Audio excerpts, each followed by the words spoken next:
अध्याय 2 श्लोक नंबर 54। अर्जुन उवाच स्थितप्रज्ञस्य का भाषा समाधिस्थस्य केशव स्थितधिः किं प्रभाषेत किमासीत व्रजेत किम। अर्जुन उवाच, अर्जुन ने कहा, स्थित प्रज्ञस्य कृष्ण भावनामृत में स्थिर हुए व्यक्ति की का क्या भाषा भाषा, समाधिस्थस्य समाधि में स्थित पुरुष का, केशव हे कृष्ण, स्थितधि कृष्ण भावनामृत में स्थिर व्यक्ति, किम क्या, प्रभाषेत बोलता है, किम कैसे, आसीत रहता है, ब्रजेत चलता है, किम कैसे। अर्जुन ने कहा, हे कृष्ण, आध्यात्म में लीन चेतना वाले व्यक्ति स्थित प्रज्ञ के क्या लक्षण हैं, वह कैसे बोलता है तथा उसकी भाषा क्या है, वह किस तरह बैठता और चलता है। तो इस श्लोक में अर्जुन ने भगवान श्री कृष्ण से 4 प्रश्न किए हैं। ये चारों प्रश्न उस व्यक्ति के विषय में है जो पूर्ण रूप से कृष्ण भावना भावित है ना। 4 प्रश्न किए अर्जुन ने। चारों प्रश्न किसके लिए हैं? जो कृष्ण भावना भावित है जो व्यक्ति। पिछले श्लोक में भगवान ने अर्जुन से कहा कि जब उनकी बुद्धि समाधि में स्थित हो जाएगी तब उनकी बुद्धि अचल हो जाएगी तथा उस समय उन्हें श्री कृष्ण का सानिध्य प्राप्त होगा। अब क्योंकि भगवान ने पिछले श्लोक में बुद्धि के विषय में 2 बातें बोली थी, किसी को पता है, कोई बता सकता है क्या बातें भगवान ने बुद्धि के विषय में पिछले श्लोक में बोली थी?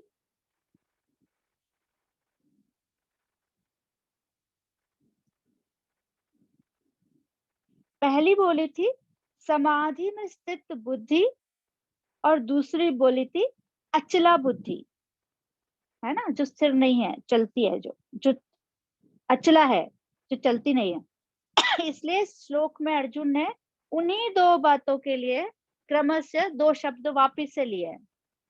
पिछले श्लोक में जो बोले थे ना 2 शब्द, एक तो क्या बोला था बुद्धि के लिए कि समाधि में स्थित बुद्धि और अचला बुद्धि, है ना। इनके 2 के बारे में पिछली बार हम चर्चा कर चुके हैं। तो इन्हीं 2 शब्दों से समाधिस्थ और स्थित प्रज्ञ यहाँ पे आया है वापस। श्लोक में देखिए, स्थित प्रज्ञस्य और समाधिस्थस्य। तो श्लोक में एक और शब्द है स्थिति, स्थिति। यह शब्द भी स्थित प्रज्ञ का ही समानार्थक मतलब पर्यायवाची है। फिर कोई बात नहीं, इतना ज्यादा एकदम से नहीं घुसेगा अभी दिमाग में, पर आप समझ लीजिए कि इस श्लोक के अंदर अर्जुन जो है भगवान से 4 प्रश्न पूछ रहे हैं, ठीक है। तो अभी वो 4 प्रश्न क्या पूछ रहे हैं और किसके लिए पूछ रहे हैं? जो व्यक्ति कृष्ण भावना भावित है ना, उन्हीं के लिए पूछ रहे हैं। जो व्यक्ति कृष्ण भावना भावित है उनके लिए अर्जुन 4 प्रश्न पूछ रहे हैं। पहला प्रश्न पूछ रहे हैं स्थित प्रज्ञस्य का भाष्या समाधि सस्य केशव। इसका मतलब है कि कृष्ण भावना भावित व्यक्ति के क्या लक्षण है ना। अर्जुन पूछ रहे हैं भगवान से का भाषा। अब भाषा का अर्थ क्या है? भाषा का अर्थ है परिभाषा। किसी भी अर्थ की भाषा, किसी भी चीज की भाषा अगर ले हम तो मतलब उसकी परिभाषा, है ना। अब परिभाषा का अर्थ क्या है?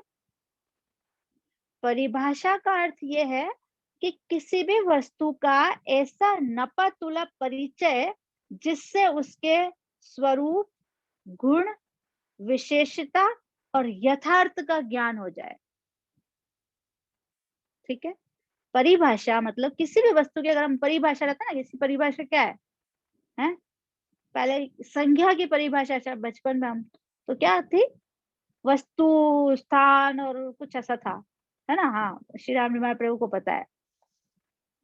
अनम्यूट करती हूँ, आपको बताइए क्या क्या है।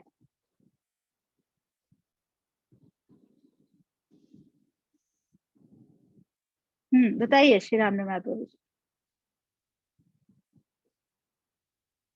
अनम्यूट करके बोलिए प्रभु जी।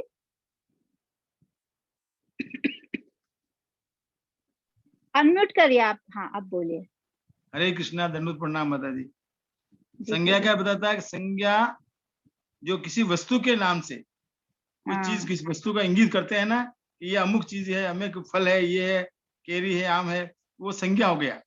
और उसकी परिभाषा कुछ थी कि वस्तु, स्थान और एक और कुछ था, मुझे ऐसा याद हाँ है। हाँ, ऐसा कुछ ध्यान ठीक है, था। हाँ ये नाम ठीक को है। संज्ञा कहते हैं, जी ये नाम प्रभु को जी, संज्ञा कहते हैं। हाँ ठीक है। तो जो भी है, तो परिभाषा का मतलब ये हुआ कि किसी भी वस्तु का ऐसा नपा तुला परिचय जिससे उसका किसी स्वरूप का व्यक्ति पता। वस्तु भाव के नाम को संज्ञा कहते हाँ, व्यक्ति, वस्तु और स्थान हैं। के नाम को स्थान संज्ञा भाव, कहते हैं। भाव थैंक यू भाव भी सुमन आएगा। माता जी। थैंक यू सुमन माता जी। तो किसी वस्तु का ऐसा नपा तुला परिचय जिससे उसका स्वरूप का ज्ञान हो जाए हमको, उसके गुण का हमको पता चल जाए और उसकी विशेषता आदि का हमको ज्ञान हो जाए, उसको कहते हैं परिभाषा। तो इस प्रश्न के उत्तर में भगवान ने अगले श्लोक में और गीता के अन्य स्थानों पर कृष्ण भावना भावित व्यक्ति की अनेक परिभाषाएं दी है। कृष्ण भावना भावित व्यक्ति की भगवान कृष्ण ने अनेक परिभाषाएं दी है।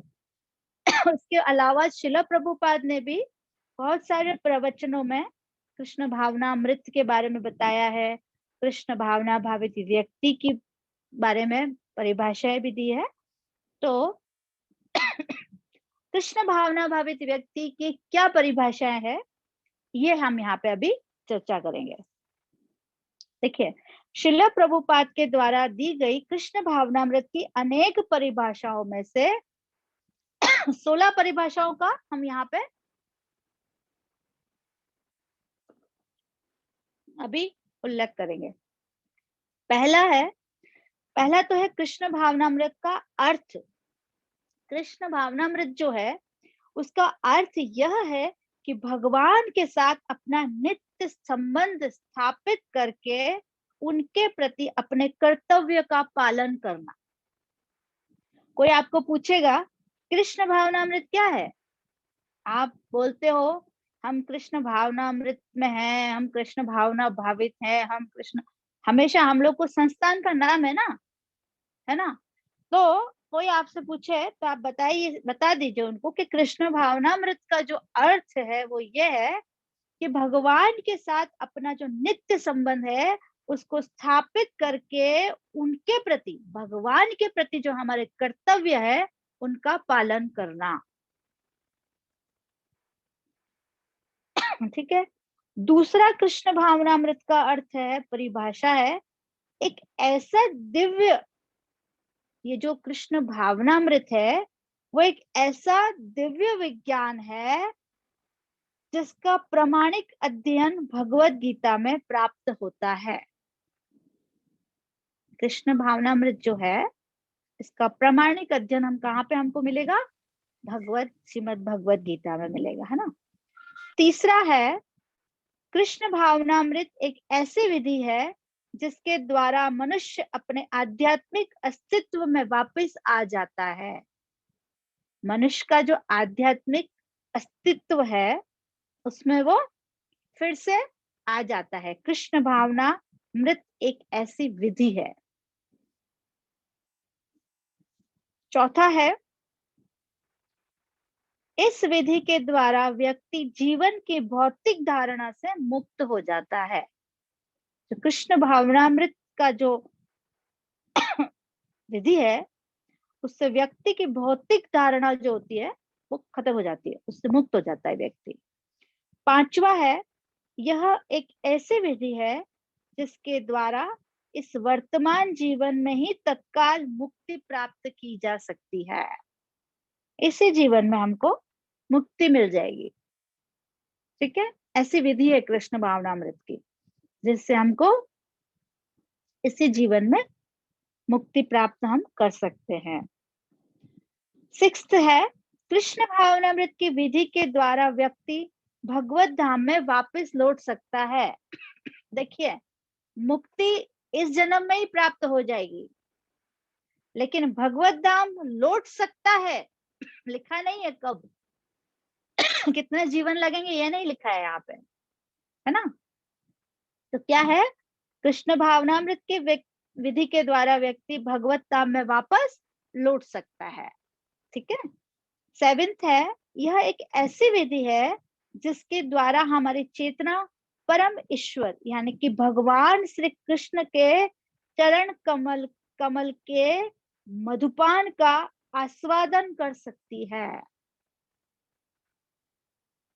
ना। भगवान श्री कृष्ण के जो कमल है, चरण कमल है, उनका आस्वादन हम कर सकते हैं कृष्ण भावनामृत में की विधि के द्वारा। 8th है, कृष्ण भावनामृत का अर्थ यह जानना है कि श्री भगवान के साथ हमारा नित्य संबंध क्या है। भगवान के साथ हमारा संबंध क्या है, ये हम इस विधि के द्वारा जान सकते हैं। ठीक है, तो 8th है, कृष्ण भावनामृत का अर्थ यह जानना है कि श्री भगवान के साथ हमारा नित्य संबंध क्या है। 9th है, कृष्ण भावनामृत जीवन का परम लक्ष्य है। जो कृष्ण भावनामृत है वो हमारे जीवन का परम लक्ष्य है। ये परिभाषाएं पढ़ रहे हैं हम कृष्ण भावनामृत की, है ना। 10th है, यह जीवात्मा की मौलिक चेतना है। जो कृष्ण भावनामृत है ये जीवात्मा की मौलिक चेतना है ना। 11th है, यह एक ऐसी विधि है जिसमें स्त्री एवं पुरुष तथा निर्धन एवं धनी सभी को ही समान भाव से कृष्ण भक्ति करने का अवसर दिया जाता है तथा सभी का स्वागत भी किया जाता है। कृष्ण भावनामृत में आप किसी भी गरीब है, अमीर है, आप सबका वेलकम है यहाँ पे, है ना। कृष्ण भावनामृत एक ऐसी विधि है जिसमें सबका वेलकम है, सबका स्वागत है, चाहे वो अमीर हो चाहे वो गरीब हो। 12th है, कृष्ण भावनामृत की विधि में शिव भगवान के नाम, यश, लीला, सौंदर्य तथा उनके प्रेम को समझा जाता है। कृष्ण भावनामृत एक ऐसी विधि है जिसमें श्री भगवान के नाम, यश, लीला, सौंदर्य और उनके प्रेम को हम समझ सकते हैं।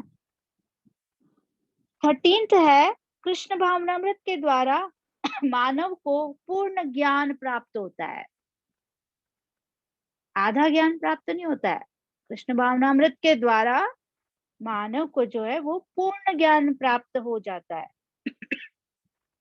कृष्ण भावनामृत 14th है, कृष्ण भावनामृत कोई अंधविश्वास नहीं है बल्कि यह एक विज्ञान है। कृष्ण भावनामृत को आप अंधविश्वास मत समझिए, ये क्या है, एक विज्ञान है। 15th है, यह एक ऐसी विधि है जिसके द्वारा व्यक्ति कष्टों से मुक्त हो सकता है। देखिए, कृष्ण भावनामृत में की विधि के द्वारा हम अपने कष्टों से मुक्त हो सकते हैं। 16th है, यह एक ऐसी आध्यात्मिक संस्कृति है जो जीवन की समस्याओं को हल करती है। यह एक ऐसी आध्यात्मिक संस्कृति है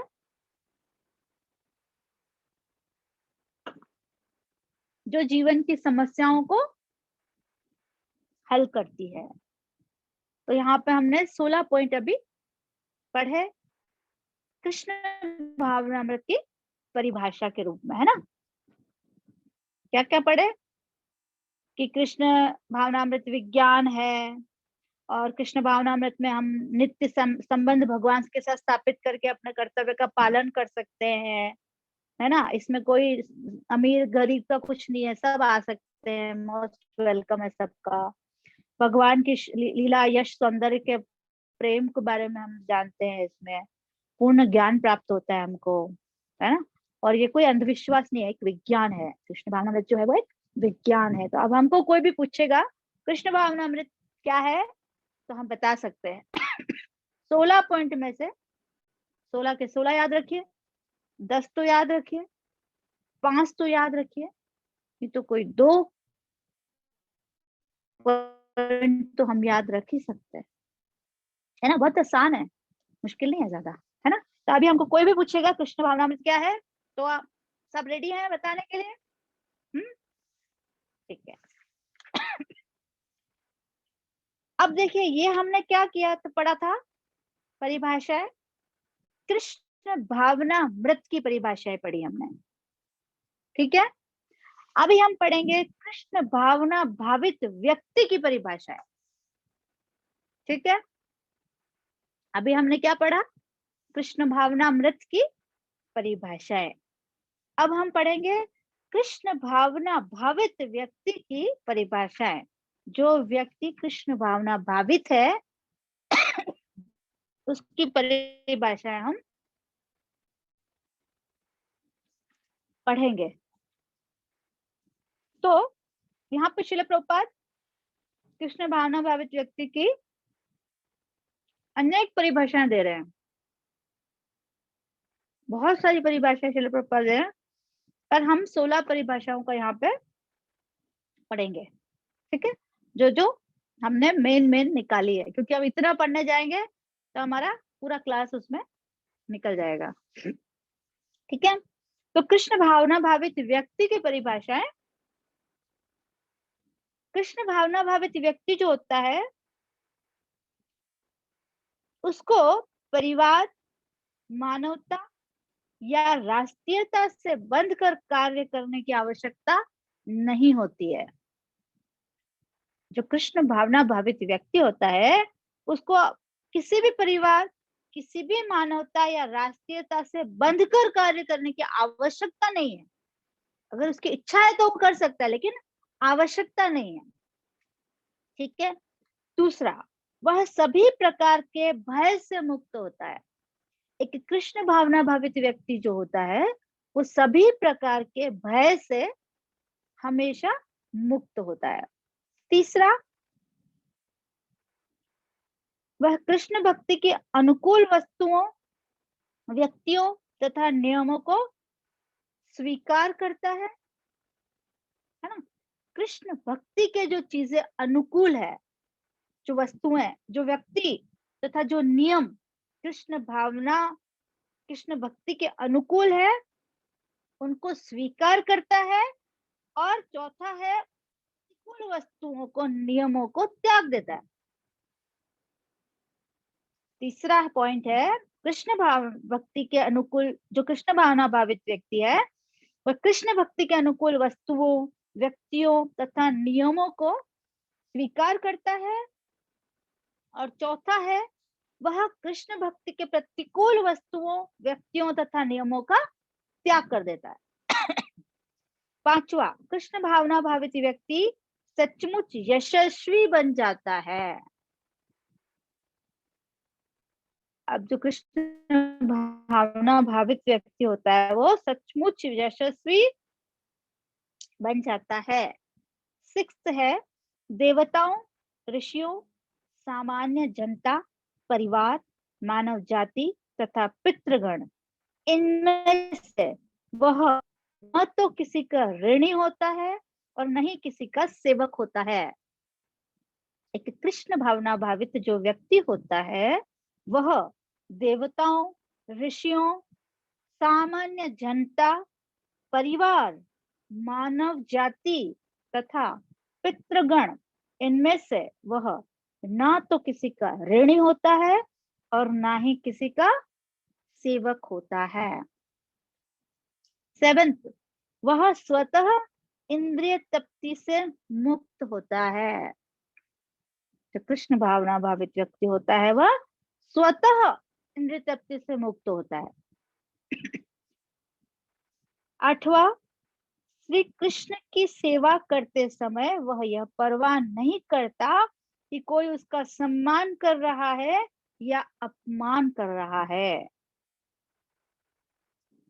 कृष्ण भावना भावित व्यक्ति जो होता है वो भगवान की सेवा करते समय बिल्कुल भी परवाह नहीं करता कि कोई मेरा अपमान कर रहा है या कोई मेरा सम्मान कर रहा है, कोई फर्क नहीं पड़ता उसको, कृष्ण भावना भावित व्यक्ति को।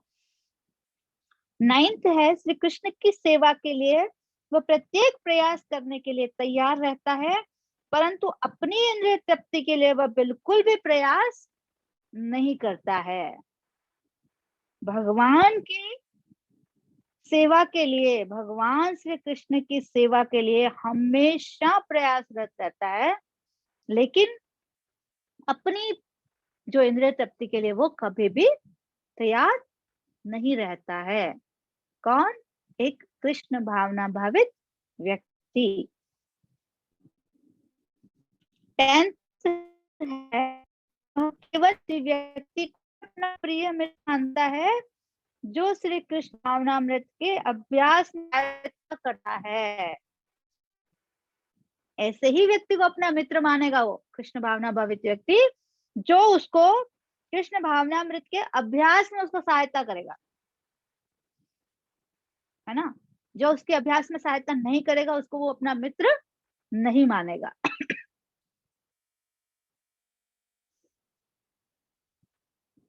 11th है, सामाजिक तथा राजनीतिक परिस्थितियों से वह प्रभावित नहीं होता है। जो कृष्ण भावना भावित व्यक्ति होता है वो सामाजिक और राजनीतिक परिस्थितियों में क्या हो रहा है उससे बिल्कुल भी प्रभावित नहीं होता है। 12th है, वह श्री कृष्ण भक्ति के कार्यों में इतना अधिक लगा रहता है कि उसकी भौतिक शरीर के प्रति पहचान स्वतः भूल जाती है।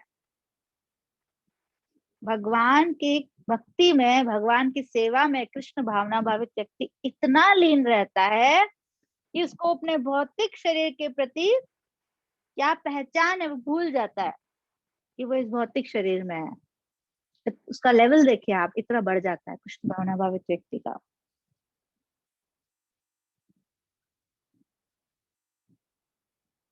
13th है, वह भौतिक शरीर के आश्रित नहीं रहता और न ही वह भौतिक शरीर के आदेशों का ही पालन करता है।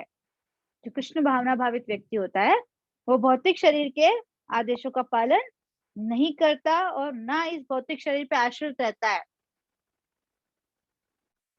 कि मेरा शरीर चलेगा तो ही मैं भगवान की सेवा करूंगा, ना, बिल्कुल भी नहीं। आश्रित नहीं रहता अपने शरीर पे, वो भगवान की सेवा में तत्पर रहता है।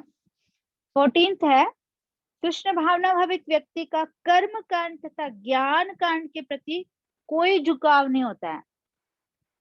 एक कृष्ण भावना भावित जो व्यक्ति होता है उसका कर्म कांड और ज्ञान कांड के प्रति कोई झुकाव नहीं होता है ना। 15th है, श्री कृष्ण का पूर्ण आश्रय लेने के कारण उसके पतन की कोई संभावना नहीं रहती है। जो कृष्ण भावना भावित व्यक्ति होता है उसके पतन की कोई संभावना नहीं रहती है, क्योंकि वह भगवान श्री कृष्ण का पूर्ण आश्रय करता है, इसलिए वो पतन की उसको नहीं होता है। पतन उसका, कृष्ण भावना भावित व्यक्ति का कभी पतन नहीं होता है ना, क्योंकि भगवान के आश्रय में है वो।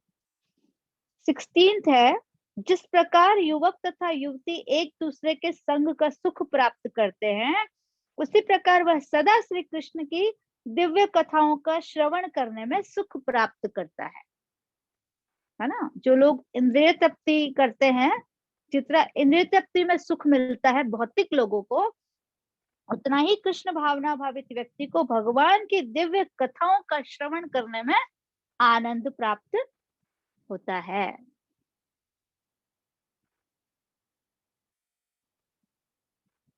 ठीक है, तो ये 16 पॉइंट हमने कृष्ण भावना भावित व्यक्ति की। अभी हमको कोई पूछेगा कि कृष्ण भावना भावित व्यक्ति की क्या पहचान है, आप कैसे पता लगाओगे कि कृष्ण भावना भावित व्यक्ति है? तो आप फटाक से बता देना ये 16 पॉइंट। कृष्ण भावना भावित व्यक्ति होता है, उसका पतन नहीं होता है, वो भगवान की सेवा में इतना तैयार रहता है कि उसको अपने इंद्रिय तृप्ति नहीं करता है, देवता और ऋषियों और किसी का ऋणी नहीं होता है और किसी का सेवक नहीं होता है, इंद्रिय तृप्ति से मुक्त होता है, भगवान की सेवा करते समय परवाह ही नहीं करता है वो कि कौन उसका सम्मान कर रहा है, कौन उसका अपमान कर रहा है ना। और किसी भी परिवार, मानवता, राष्ट्रीयता से बंधकर कार्य करने की उसकी कोई आवश्यकता नहीं होती है। उसकी इच्छा से स्वतः बंध के काम करे तो उसकी मर्जी, बाकी कृष्ण भावना भावित व्यक्ति को कोई बांध नहीं सकता, है ना। तो यहाँ पे हमने अभी पढ़ा कृष्ण भावना भावित व्यक्ति की विशेषताएं और कृष्ण भावना मृत की विशेषताएं, परिभाषाएं। ठीक है, विशेषताएं नहीं, परिभाषाएं। विशेषता एक ही बात है। ठीक है, तो अर्जुन के द्वारा केशव नाम का प्रयोग, यहाँ समाधि सत्य केशव है ना, केशव का, केशव नाम का प्रयोग किया गया है भगवान श्री कृष्ण के लिए।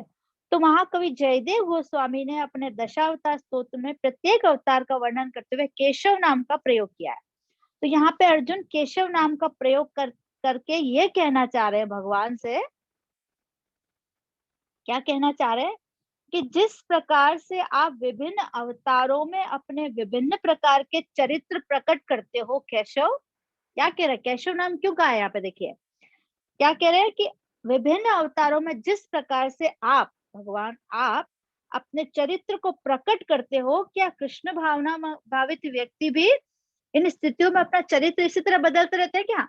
भगवान बने ना, कभी क्या बने कभी क्या बने, अपने चरित्र को चेंज किया ना। तो यहाँ पे अर्जुन पूछ रहा है केशव केशव बोल के कि क्या आपका भक्त भी, आप टेढ़े हो तो क्या आपका भक्त भी टेढ़ा है क्या, है ना, ये क्वेश्चन कर रहा है अर्जुन कि जिस प्रकार से आपके चरित्र को समझना मुश्किल है उस तरह से भक्तों के चरित्र को समझना भी मुश्किल है क्या? भक्तों के चरित्र को भी कोई नहीं समझ सकता क्या, पूछना चाह रहा है अर्जुन, है। तो इसके उत्तर में हमको ये समझना है कि भगवान विभिन्न प्रकार के चरित्र उनके भक्तों से, भगवान के जो चरित्र है भक्त अच्छे से जानते हैं, भक्तों से भगवान के चरित्र में छुपा हुआ है, लेकिन जो अभक्त हैं वो भगवान के चरित्र के बारे में कुछ नहीं जानते हैं। वो बस एक उनको रास लीला का पता है भगवान की, वो भी उसको भी वो इतना गंदी दृष्टि से देखते हैं, जबकि वो कितनी दिव्य है भगवान की रास लीला, है ना। तो यहाँ पे भगवान के जो चरित्र है उसको सिर्फ भक्त समझ सकते हैं, अभक्त इसको बिल्कुल भी नहीं समझ सकते। परंतु अभक्तों को श्री कृष्ण की कृपा भक्तों के द्वारा ही प्राप्त हो सकती है, जिसके द्वारा वे अभक्त गण कृष्ण भावना भावित भक्तों के चरित्र को समझ सकते हैं। अब देखिए, अगर कोई भक्त किसी अभक्त पे कृपा करे, कोई भक्त किसी अभक्त पे कृपा करे, तो फिर वो भी भगवान को समझने, अब भक्तों के चरित्र को एटलीस्ट समझने की वो उसको कृपा देते हैं। भक्त का पावर देखो आप कितना है। जो भक्त है भगवान श्री कृष्ण का, वो अभक्त को भी अगर वो चाहे तो भक्तों के चरित्र को समझाने की वो उसको पावर दे सकता है। इस प्रकार भक्तों की कृपा से वे भी श्री कृष्ण के दिव्य चरित्रों को समझ सकते हैं। तो भक्तों के चरित्र को भी समझ सकते हैं और कृष्ण के चरित्र को भी अभक्त भी समझ सकते हैं, अगर भक्त कृपा करे उनके ऊपर। तो यहाँ पे अर्जुन का क्या प्रश्न है, चित्त प्रगस्य का भाषा समाधि सिस्त केशव। इसका मतलब है केशव, जिस प्रकार आपके अवतारों की परिभाषा बदलती रहती है, उसी प्रकार कृष्ण भावना मृत व्यक्ति की भी परिभाषा बदलती है क्या? आपके अलग अलग अवतारों में आपकी अलग अलग परिभाषा है ना, है। तो उसी प्रकार से क्या कृष्ण भावना मृत जो व्यक्ति है उसकी भी परिभाषा बदलती रहती है क्या? तो जिस प्रकार से कृष्ण के विभिन्न अवतारों में उनके चरित्र बदलते रहते हैं, उसी प्रकार कृष्ण भावनामृत व्यक्ति, भावना भावित व्यक्ति के चरित्र बदलते नहीं है। कृष्ण भावना भावित व्यक्ति स्थिर रहता है, उसके कभी भी चरित्र नहीं बदलते हैं। तो वास्तविकता तो यह है कि अभक्तों की दृष्टि में ही श्री कृष्ण के गुण बदलते हुए, ऐसा एक्चुअली श्री कृष्ण के गुण कभी बदलते नहीं है, वो देखने का नजरिया लोगों का क्राइटेरिया बदल जाता है। श्री कृष्ण तथा उनके दिव्य गुण वही रहते हैं, लेकिन जो अभक्त हैं नहीं समझते हैं भगवान को, उनके दृष्टि में उनकी चीजें बदलती है, भगवान की चीजें बदलती नहीं है। इसके बाद अर्जुन पूछ रहे हैं स्थित धी किम प्रभाषेत, अर्थात कृष्ण भावना भावित व्यक्ति कैसे बोलता है। क्या पूछ रहे हैं?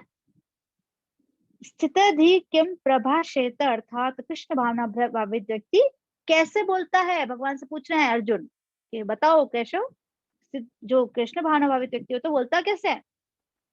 तो यहाँ पे किम शब्द का 3 अर्थ है।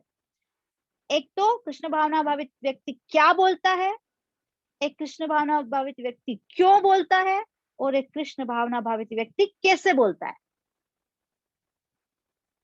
किम, खाली एक किम बोला है अर्जुन ने, लेकिन इसके अर्थ 3 है। जो कृष्ण भावना भावित व्यक्ति होता है वो क्या बोलता है, क्यों बोलता है और कैसे बोलता है। तो वह क्या बोलता है, कृष्ण भावना भावित व्यक्ति होता है वो क्या बोलता है। तो श्रील प्रभुपाद देखिए इस श्लोक के तात्पर्य में लिख रहे हैं नीचे से 3री लाइन, कृष्ण भावना भावित व्यक्ति का सर्व प्रमुख लक्षण यह है कि वह केवल कृष्ण तथा उन्हीं से संबंधित विषयों के बारे में बोलता है। अब देखो क्या बोलता है, बता दिया ना, क्या बोलता है, प्रभुपाद जी ने बता दिया ना क्या बोलता है। वह केवल कृष्ण तथा उन्हीं के संबंध के विषयों में बोलता है। जो कृष्ण भावना भावित व्यक्ति होता है वो सिर्फ कृष्ण या उससे संबंधित विषयों के बारे में ही बोलता है। अब श्रील प्रभुपाद भी देखिए बहुत, श्रील प्रभुपाद ने ऐसा नहीं है कि श्रील प्रभुपाद ने राजनीति पे भी बोले, अर्थशास्त्र पे भी बोले, समाज विज्ञान पे भी बोले श्रील प्रभुपाद, लेकिन इन सब की शिक्षाएं जब श्रील प्रभुपाद ने दी तो वो किसके अंदर से निकाल के दी, भगवत गीता के अंदर से निकाल के दी, है ना। तो क्या हो गया, कृष्ण भावना भावित व्यक्ति कैसे बोलता है, क्या बोलता है, कृष्ण के संबंधित ही बोलता है वो। तो जिस भी चीजों का आंसर उन्होंने दिया वो सब इसमें से, गीता में से, भगवत गीता में से दिया, है ना।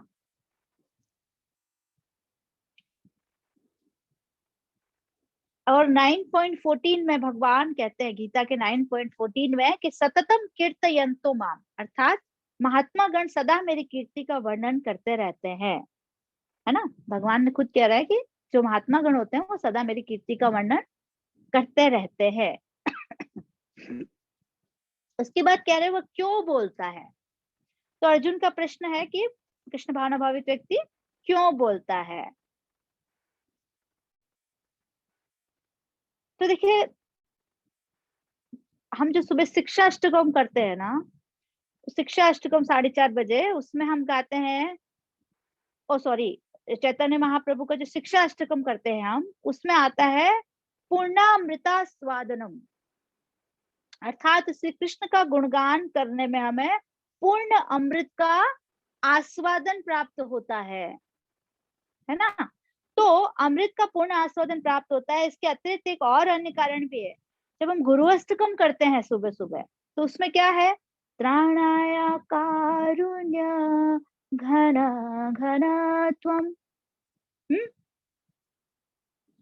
तो कृष्ण भावना भावित व्यक्ति जब देखता है कि संसार रूपी जंगल की आग में सभी जीव कष्ट पा रहे हैं, तो जिस प्रकार आकाश में बादल जल की वर्षा करके जंगल की आग को शांत करते हैं, उसी प्रकार से श्री कृष्ण के संदेश की वर्षा करके सभी जीवों के कष्ट को एक कृष्ण भावना भावित व्यक्ति शांत कर देता है।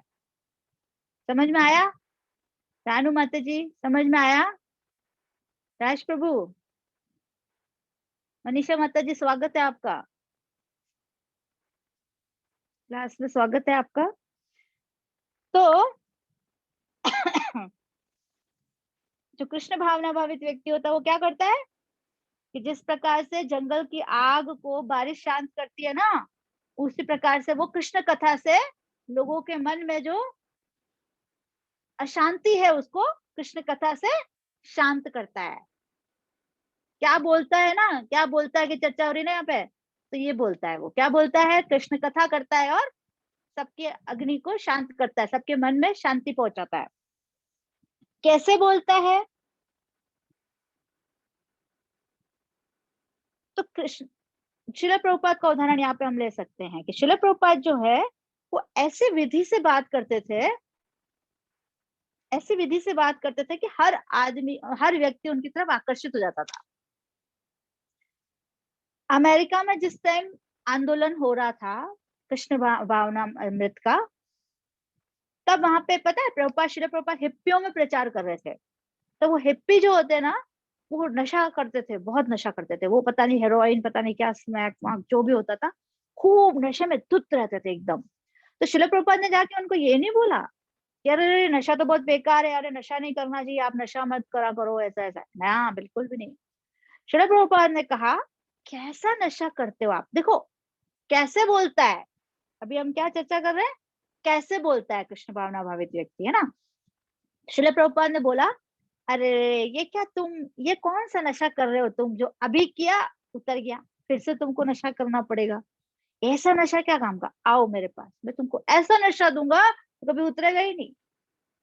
बोलने का स्टाइल देखो, कैसे बोलता है कृष्ण भावना भावित व्यक्ति, है ना। शिला प्रभुपाद क्या बोल रहे हैं, मैं तुमको ऐसा नशा दूंगा जो तुम्हारा कभी उतरेगा ही नहीं, है ना। तो इस तरह से हमको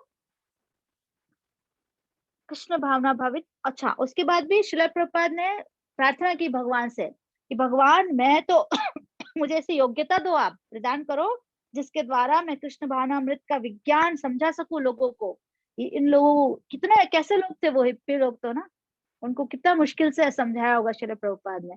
तो भगवान से प्रार्थना करके उन्होंने योग्यता प्राप्त की और फिर समझाया उनको, फिर शिला प्रभुपाद को बहुत आसानी से समझा पाए वो। तो शिला प्रभुपाद जो थे वो अपनी वाणी से आकर्षित करते थे लोगों को, है ना। तो एक कृष्ण भावना भावित व्यक्ति जो होता है वो ऐसे बोलता है, कैसे बोलता है, जैसे शिला प्रभुपाद बोलते थे, है ना। इसके बाद पूछ रहे अर्जुन, कह रहे किमासित, किमासित मतलब किस तरह बैठता है ना। तो बैठता है का मतलब देखिए हम बोलते हैं ना कि वो आदमी काम करता करता बैठ गया। बैठने के भी बहुत सारे अर्थ होते हैं। बैठना मतलब हम जो बैठे ऐसे बैठना नहीं होता है ना। तो यहाँ पे चार अर्थ बैठने का, बोलते हैं ना जैसे चुप बैठ गया, अरे वो तो तुम चुप बैठो। अब हम बोलते बोलते कहते हैं ना, अरे तुम चुप बैठो, है ना। तो बैठने का मतलब बैठना थोड़ी होता है, अलग होता है ना उस टाइम।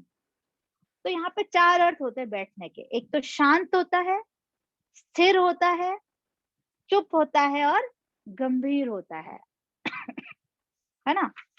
तो शांत किस तरह होता है, कृष्ण भावना भावित व्यक्ति किस प्रकार से शांत रहता है, भगवान ने 5.29 में विधि बताई है ना। शांति प्राप्त करने की विधि क्या है, आप तीन बातें समझ लो, आपके जीवन में शांति आ जाएगी। तीन बातें हम समझ लेंगे तो हमारे जीवन में शांति, किस प्रकार से शांत रह सकता है कृष्ण भावना भावित व्यक्ति। देखिए क्या है, पहला, भगवान श्री कृष्ण ही परम भोक्ता है, भगवान ही परम भोक्ता है, पहली चीज। दूसरी चीज, श्री कृष्ण ही परम ईश्वर है, भगवान श्री कृष्ण ही परम ईश्वर है। तीसरी, श्री कृष्ण ही परम मित्र है। तीन चीजें अगर आपने बात याद रख ली तो आपके जीवन में शांति आ जाएगी। आप शांति से एक कृष्ण भावना भावित व्यक्ति जो शांत रह सकता है, वो अगर उसको तीन चीजों का नॉलेज होगा, क्या क्या, भगवान ही परम भोक्ता है, भगवान ही ईश्वर है और कृष्ण ही परम मित्र हैं। इन तीन बातों को समझकर एक कृष्ण भावना भावित व्यक्ति शांत और निर्भय रह सकता है। इसके बाद वह किस प्रकार स्थिर रहता है, दूसरा बैठने का अर्थ है स्थिर रहता है। तो यहाँ पे जो हमारा मन है ना, कितना चंचल है ना।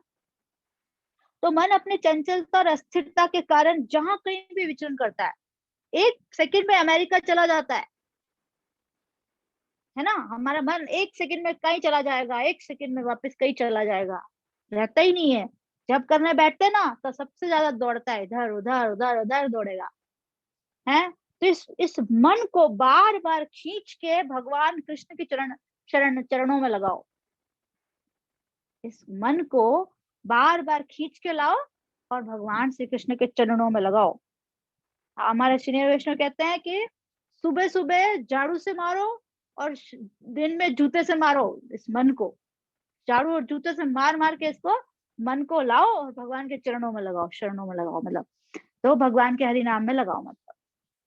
तो इस तरह से एक कृष्ण भावना वाला व्यक्ति होता है वो स्थिर होता है, स्थिर रहता है। वह तीसरा है, वह किस प्रकार से चुप रहता है। तो कृष्ण भावना भावित व्यक्ति देखिए चुप रहता है, वो ज्यादा है ना बोलता नहीं है। इसमें हम एक उदाहरण ले सकते हैं, एक श्रीमद् भागवतम के में है, अवंतिका का ब्राह्मण था, एक अवंतिका ब्राह्मण था ना, लोग उसके ऊपर इतना कुछ बोलते, उसको उसका पात्र छीन लेते, उसका गमछा छीन लेते, उसको पत्थर मारते उसको, लेकिन वो बिल्कुल चुप रहता, बिल्कुल कुछ बोलता ही नहीं था, है ना। चुप रहने का मतलब यहाँ पे क्या है अपने वेगों को कंट्रोल करना है ना। ऐसा नहीं कि मौन, चुप मतलब बिल्कुल ऐसे ऐसे मुंह बंद, बहुत सारे लोग मौन लेते हैं ना, मौन आज तो मेरा मौन है, तो कुछ बोलते नहीं है वो, है चुप रहना, इस तरह से चुप रहता है। लेकिन यहाँ पे क्या है, उपदेशामृत में बताया गया है 6 प्रकार के वेगों को अगर आप कंट्रोल कर सकते हो, क्या क्या है। पहला वाणी का वेग, मन की इच्छाओं का वेग, क्रोध का वेग, स्वाद चखने का, भूख प्यास का, स्त्री पुरुष के आकर्षण का। ये 6 वेग अगर आपने कंट्रोल कर दिए, इसका मतलब आप चुप रहने के अर्थ को, अगर आपने इन 6 वेगों को सहन कर लिया तो आपने चुप रहने का अर्थ समझ लिया है। और चौथा है वह किस प्रकार से गंभीर रहता है। ये किसके निकाल रहे हैं हम 4 पॉइंट, किमासीत, है ना, किस तरह से बैठता है व्यक्ति, किस तरह से बैठता है। तो बैठने में हमने 4 चर्चा किया, शांत, स्थिर, चुप और गंभीर। तो गंभीर जो है उसका चर्चा अभी बाकी है। तो गंभीर मतलब देखिए, गंभीर होना और चुप होने में क्या अंतर है।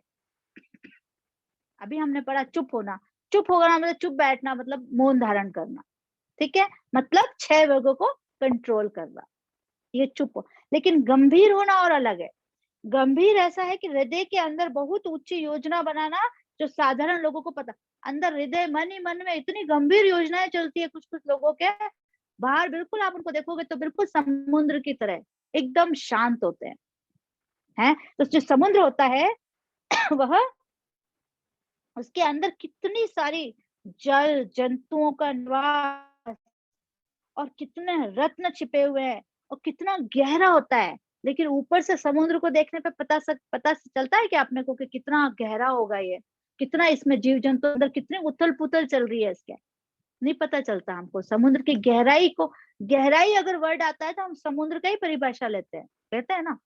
तो इसी तरह से कृष्ण भावना भावित जो व्यक्ति होता है वो गहरा एकदम गंभीर रहता है, वो समुद्र की तरह गंभीर, उसके अंदर खूब सारी योजनाएं चलती भगवान के लिए कि मैं ऐसे सेवा करूं, ऐसे करूं, वैसा करूं, लेकिन ऊपर से बिल्कुल वो आपको समुद्र की तरह शांत नजर आएगा।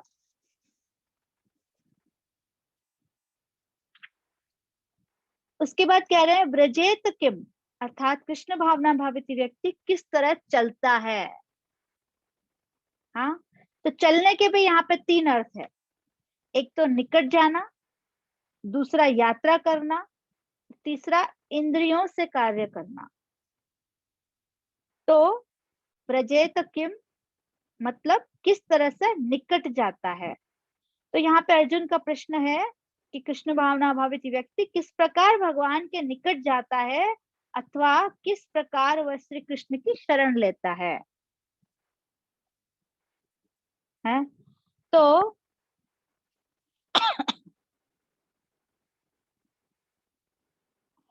एक श्लोक है मुकुंद माला स्तोत्र में, त्यजन्तु बांधवा सर्वे निंदन्तु गुरुवो जना तथापि परमानंदो गोविंदो मम जीवनम। अर्थात चाहे मेरे बंधुगण मेरा त्याग कर दे, चाहे मेरे वरिष्ठ जन मेरी निंदा करे, फिर भी परम आनंद प्रदान करने वाले गोविंद ही मेरे जीवन और प्राण है। इस प्रकार हमको समझना चाहिए कि कभी कभी परिवार समाज अनेक प्रकार से विरोध करते हैं, करते हुए भी कृष्ण भावना भावित व्यक्ति जो होता है वो भगवान का आश्रय लेता है, छोड़ता नहीं है। उसके जो फैमिली मेंबर्स हैं, जो रिलेटिव्स हैं, फ्रेंड्स हैं, वो सब लोग उसका अपोजिशन करते हैं, लेकिन फिर भी वो कृष्ण भावना को नहीं छोड़ता है। तो यहाँ पे इस तरह से वो भगवान के निकट जाता है। दूसरा, किस तरह से यात्रा करता है। तो देखिए, यात्रा करने के फिर 3 कारण है। तो यात्रा करते हैं उसके फिर 3 कारण है। अब कोई भी व्यक्ति कृष्ण भावना भावित व्यक्ति होता है ना, वो यात्रा किन किन कारणों से करता है। देखिए, 3 कारणों से यात्रा करता है कृष्ण भावना भावित व्यक्ति। पहला होता है वो विभिन्न स्थानों को शुद्ध करने के लिए यात्रा करता है। जो कृष्ण भक्त होते हैं ना, वो यात्रा करते हैं तो वो अपनी उस जगह को शुद्ध करने जाते हैं। वो कहीं पे किसी के यहाँ पे जाते हैं ना, वो कहाँ पे बाहर, तो उस जगह को शुद्ध करने के लिए जाते हैं वो, ठीक है। दूसरा होता है कृष्ण के संदेश का प्रचार करने के लिए जाते हैं। अगर कोई कृष्ण भावना भावित व्यक्ति कहीं जाएगा तो वो कृष्ण का प्रचार करने के लिए ही जाएगा। या तो वो जगह शुद्ध करने जाएगा, या फिर वो प्रचार करने के लिए जाएगा। और तीसरा है भगवान श्री कृष्ण के लीला स्थलियों का दर्शन करने के लिए, है ना। तो जब हम कृष्ण भावना भावित व्यक्ति यात्रा करता है ना, तो वो 3 कारणों से करता है। देखिए, पहला कारण क्या था, विभिन्न स्थानों को शुद्ध करने के लिए। तो सुखदेव गोस्वामी देखो, आप कहीं पे भी जाते थे वो, तो सिर्फ गाय दूहने तक के टाइम, जो गाय दूहते हैं ना, कितना टाइम लगता है, उतनी देर 20 मिनट तक रुकते थे वो, उससे ज्यादा नहीं रुकते थे। जगह शुद्ध करके और चले जाते थे, है ना। और उसके बाद कृष्ण के प्रचार के लिए, कृष्ण का प्रचार, नारद जी देखो जगह जगह नारायण नारायण करते घूमते थे वो, और उन्होंने हर जगह कृष्ण का प्रचार किया, है ना। और तीसरा, लीला स्थलियों का दर्शन, भगवान की लीला स्थलियों का दर्शन करने। अम्बरीश महाराज का उदाहरण यहाँ ले सकते हैं। तो अम्बरीश महाराज जो थे वो कृष्ण की लीला के लिए ही क्षेत्रों की यात्रा करते थे, है ना। तो भक्तजन भी ब्रजमंडल और भगवान श्री कृष्ण की लीला स्थलियों का दर्शन करने के लिए, परिक्रमा करने के लिए जाते हैं। गोवर्धन परिक्रमा करते हैं, है ना। मायापुर जाते हैं, जगन्नाथपुरी जाते हैं, है ना। चैतन्य महाप्रभु की लीला स्थल पे जाते हैं, है ना? तो इस तरह से जो भक्त होते हैं वो यात्रा क्यों करते हैं, 3 कारणों से यात्रा करते हैं, ठीक है। एक तो जगह शुद्ध करने के लिए, दूसरा भगवान का प्रचार करने के लिए, और तीसरा लीला स्थलों का दर्शन करने के लिए। इसके अलावा कोई कारण नहीं होता है भक्त का यात्रा करने का। तीसरा पॉइंट, वह किस तरह इंद्रियों से कार्य करता है। तो यहाँ पे अर्जुन कह रहे हैं व्रजित किम, अर्थात किस प्रकार से इंद्रियों से कार्य करता है कृष्ण भावना भावित व्यक्ति।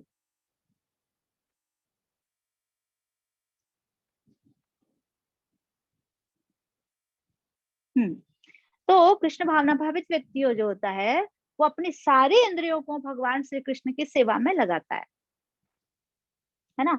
अपनी सारी इंद्रियों को भगवान श्री कृष्ण की सेवा में लगाता है। तो मुकुंद माला में देखिए 46 नंबर में राजा कुलशेखर कहते हैं, सिर का लाभ तभी है जब यह भगवान के समक्ष झुके। अगर ये भगवान के सामने हमारा सिर नहीं झुकता है तो इस सर का कोई उपयोग नहीं है।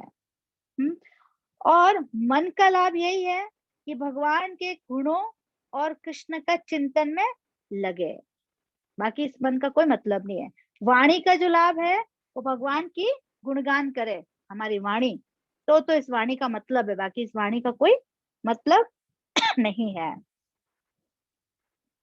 तो इस प्रकार से हमारी जो सारी इंद्रियां हैं, वो इंद्रियां अगर भगवान की सेवा में, सारी इंद्रियां, ऐसे नहीं कि एक इंद्री लगा दी आपने, खाली श्रवण इंद्री कान से सुन रहे हैं हम, भगवान की सेवा में लगा दी, बाकी हम कुछ नहीं कर रहे, नहीं। हमारे जितनी इंद्रियां, हमको सारी इंद्रियों को हमको भगवान की सेवा में लगानी चाहिए। तो इस श्लोक के तात्पर्य में देखिए श्रील प्रभुपाद क्या लिख रहे हैं। तात्पर्य में ऊपर ही देखिए, जहां तात्पर्य लिखा है वहां देखिए, जिस प्रकार प्रत्येक व्यक्ति के उसकी विभिन्न स्थिति के अनुसार कुछ लक्षण होते हैं, उसी प्रकार कृष्ण भावना भावित पुरुष का भी विशिष्ट स्वभाव होता है, यथा उसका बोलना, चलना, सोचना आदि। जिस प्रकार धनी पुरुष के कुछ लक्षण होते हैं जिनमें वह धनवान जाना जाता है, जिस समय रोगी अपने रोग के लक्षणों से रुग्ण जाना जाता है, या कि विद्वान अपने गुणों से विद्वान जाना जाता है, उसी तरह कृष्ण की दिव्य चेतना से युक्त व्यक्ति अपने विशिष्ट लक्षणों से जाना जाता है। इन लक्षणों को भगवत गीता से जाना जा सकता है। तो एक बार हम शॉर्ट में वापस देखेंगे कि हमने आज क्या क्या सीखा। ठीक है, आज हमने सीखा अर्जुन ने भगवान से 4 प्रश्न किए। ठीक है, पहला प्रश्न किया कि कृष्ण भावना भावित व्यक्ति के क्या लक्षण हैं, है? तो कृष्ण भावना भावित भावना अमृत के हमने परिभाषाएं 16 परिभाषाएं पढ़ी। उसके बाद कृष्ण भावना भावित व्यक्ति की 16 परिभाषाएं पढ़ी हमने। उसके बाद हमने केशव नाम क्यों अर्जुन ने लिया वो पढ़ा। उसके बाद हमने पढ़ा वह कैसे बोलता है, कृष्ण भावना भावित व्यक्ति जो होता है वह कैसे बोलता है। तो किम शब्द के हमने 3 अर्थ लिए, क्या बोलता है, क्यों बोलता है और कैसे बोलता है। ठीक है, उसके बाद हमने पढ़ा वह किस तरह से बैठता है ना, कि माँ सीता कृष्ण भावना भावित व्यक्ति जो होता है वो किस तरह से बैठता है। तो बैठने के यहाँ पे हमने 4 अर्थ लिए, शांत बैठता है, स्थिर बैठता है, चुप बैठता है और गंभीर बैठता है। ठीक है, आपने नहीं नोट किया तो आप कर सकते हो। बैठने के हमने यहाँ पे 4 अर्थ लिए, शांत बैठता है, स्थिर बैठता है, चुप बैठता है और गंभीर बैठता है ना। उसके बाद हम किस तरह से चलता है, चौथा प्रश्न अर्जुन पूछ रहे हैं किस तरह से चलता है। तो चलने में हमने 3 अर्थ लिए, निकट जाना, यात्रा करना और इंद्रियों से कार्य करना, है ना। और यात्रा करने में हमने वापस से 3 लिए थे, यात्रा क्यों करता है, एक तो स्थानों को शुद्ध करने के लिए, दूसरा कृष्ण का प्रचार करने के लिए और तीसरा भगवान की लीला स्थलों का दर्शन करने के लिए, है ना। तो आज हमारा श्लोक यहाँ पे खत्म हो जाता है और एक ही श्लोक ले पाए, मैंने कहा ही था लंबा है श्लोक तो, लेकिन अच्छे से समझ में आ गया ना आपको पूरा श्लोक, है ना। अर्जुन ने 4 प्रश्न पूछे हैं, अगले वाले में भगवान अब उत्तर देंगे, अगले वाले श्लोक में ना भगवान आंसर देंगे इन प्रश्नों का। अर्जुन के क्या क्या प्रश्न किए अर्जुन ने, 4 प्रश्न क्या क्या किए अर्जुन ने, कौन बताएगा।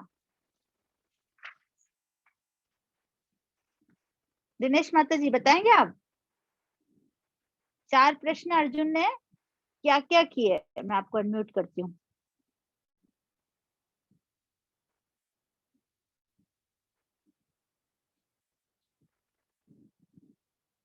यस माता जी। हरे कृष्ण। यस माता जी। इससे प्रज्ञ व्यक्ति की भाषा कैसी है, बोलता कैसे है, बैठता कैसे है और चलता कैसे है। वेरी गुड, बहुत बढ़िया, थैंक यू माता जी।